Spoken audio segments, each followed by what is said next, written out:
कार्यक्रमका प्रमुख अतिथिज्यू, विशेष अतिथिज्यू र यो पलता गाउँपालिकाको कार्यक्रमलाई भव्यताका साथ सफल पार्न र सम्पन्न पार्नका लागि तपाईँ सम्पूर्ण पलतावासीहरूलाई म जेएनजी रेड फोर्स कर्णाली प्रदेशको चुनावी कमान्डर र व्यक्तिगत सीमा साईको तर्फबाट स्वीकार्नुहोस् क्रान्तिकारी लाल सलाम।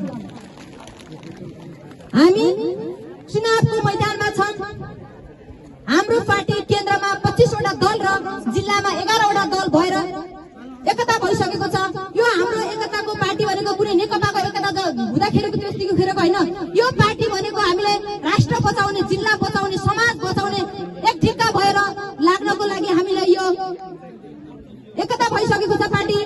र हाम्रो जिल्लामा कुनै पनि विकास नभएको भने जुन भाष्य निर्माण भएको छ त्यो भाष्यलाई हामीले चिर्न पर्न आवश्यक छ। हाम्रो कालीकोटमा रोड, सडक, खानेपानी, बिजुली यातायातको कुनै पनि पहिला सुविधा थिएन, अहिले सुविधा छ। यो कसको कारणले गर्दा हाम्रो कर्णाली प्रदेशको प्रथम मुख्यमन्त्री माननीय महेन्द्र बहादुर शाहीको समयमा भएको थियो भनेर हामीलाई बुझाउन जरुरत छ। र हाम्रो यो जुन जेएनजी आन्दोलन भयो, जेएनजी आन्दोलनको वास्तविक पीडा बुझिदिने, जेएनजी आन्दोलनको अभिभावक र नेपाली जनताको, कालीकोटे जनताको अभिभावक भनेको नै नेपाली कम्युनिस्ट पार्टी हो।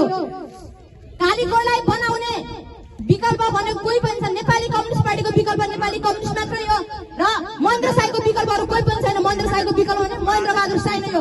हाम्रो कालीकोट जिल्लालाई बनाउने नेपाली कम्युनिस्ट पार्टी र महेन्द्र बहादुर शाही नै हो। हामीले त्यसरी बुझ्नुपर्छ। अब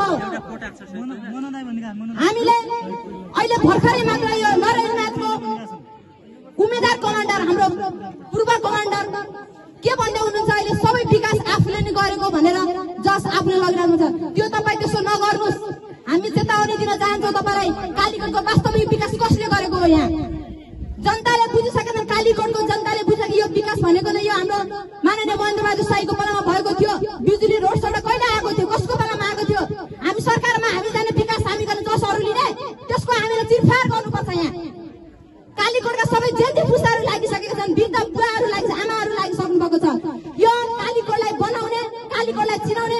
अब कालीकोटको समस्या संसदको रोस्टरमा उभिनेछ। अब कालीकोटको समस्या, अब बाँकी रहेका विकास गर्ने बाँकी रहेका कामहरूलाई अझ थप बनाउनको लागि हामीले प्रत्यक्ष उम्मेद्वार महेन्द्र बहादुर शाही र समानुपातिक उम्मेद्वार गंगाप्रसाद बोगटीलाई हामीले संसदमा लिएर संसदको रोस्टरमा यो कालीकोटको आवाज बढ्छ भनेर हामी प्रतिबद्धता दिन चाहन्छौँ। हामीहरू अरू कुनै पनि पार्टी यहाँ जित्ने छैन। कसुर भनेको अरू पार्टी भनेको यहाँ काम गर्ने मात्रै हो, के पुरा गर्ने मात्रै, प्रचार गर्ने मात्रै। वास्तविक काम गर्ने र विकास गर्ने पार्टी भनेको नेपाली कम्युनिस्ट पार्टी हो भनेर हामीले बुझाउन जरुरी छ। अब यहाँ म समयलाई मध्यनजर गर्दै यहाँ बोल्ने वक्त धेरै भएको कारणले गर्दा म थोरै मात्र भनाइ राखेर